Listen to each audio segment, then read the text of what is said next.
Oke, sekarang yang kedua nih. Nah, bagian kedua kita belajar tentang tren-tren yang saat ini sering muncul di TikTok, di mana-mana agar teman-teman itu nggak gagal paham, ya. Jadi, menurut saya tadi teori yang saya kasih share buat teman-teman semua itu adalah salah satu yang paling lengkap, paling komprehensif, yang jarang orang lain share kan. Jadi secara umum saya ambil kesimpulan, karena apa? Cara kita terapi itu akan sesuai dengan penyebabnya. Kalau kita balik lagi, itu sebenarnya ada 3 bagian. Kerusakan penuaan terjadi secara sel, secara jaringan, dan secara organ. Nah, yang kita akan bahas sehingga teman-teman tahu jalurnya, oh ini kayak begini, oh ini begini. Jadi kita tidak mengkotak-kotakan dalam melihat sesuatu. Oke, kita bahas satu persatu. Treatment apa aja sih yang paling sering muncul? Ya, yang paling sering muncul di luar sana dan kita akan bahas satu persatu. Paling pertama, orang paling pasti tahu tentang filler, botox, benang. Nah, ini saya menjadi satu bagian. Kenapa? Karena biar teman-teman gak gagal paham. Nah, biasanya ini fokusnya adalah di proses jaringan, terutama di jaringan daerah kulit, subkutan di bagian bawahnya. Oke, botox itu mekanisme kerjanya bukan mengencangkan, catat. Tapi efek botox itu adalah merilekskan otot. Walaupun sebenarnya secara fungsi dia melumpuhkan otot, tapi dengan dimodifikasi botox yang dosis yang rendah, maka botox tersebut mampu melakukan relaksasi otot.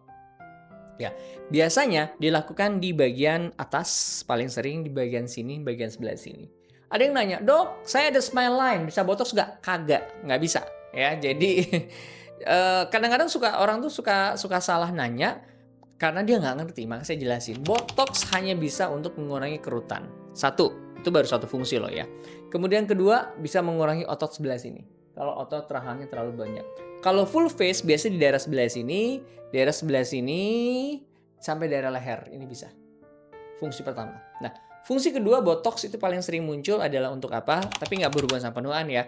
Mulai dari daerah untuk ketiak, mengurangi pori-pori, mengurangi kemerahan bisa. Cuman saya nggak bahas detail di sini. Yang kedua adalah filler. Apa bedanya? Ya kan tadi kita lihat bahwa penuaan itu terjadi masalah di mana aja? Di jaringannya, kolagennya udah mulai menurun, di ototnya, tadi udah sama botox. Nah, kemudian karena kolagennya menurun terjadi ada space atau ada celah di wajah. Wajah yang di sini celong di sini, mulai kosong, kemong. Nah, filler fungsi utama cuma satu, mengisi. Filler itu ada 3 bagian, 3 jenis, sorry. Yang ringan, yang sedang, sampai yang heavy, yang berat. Yang fungsinya mengisi tergantung dari setiap masing-masing. Kalau bawah mata pasti yang biasanya yang medium sampai yang low ya. Kalau yang untuk yang di sini yang kosong pasti yang high atau yang heavy. Kalau mau ngebentuk pasti yang dia yang heavy. Jadi filler adalah untuk mengisi.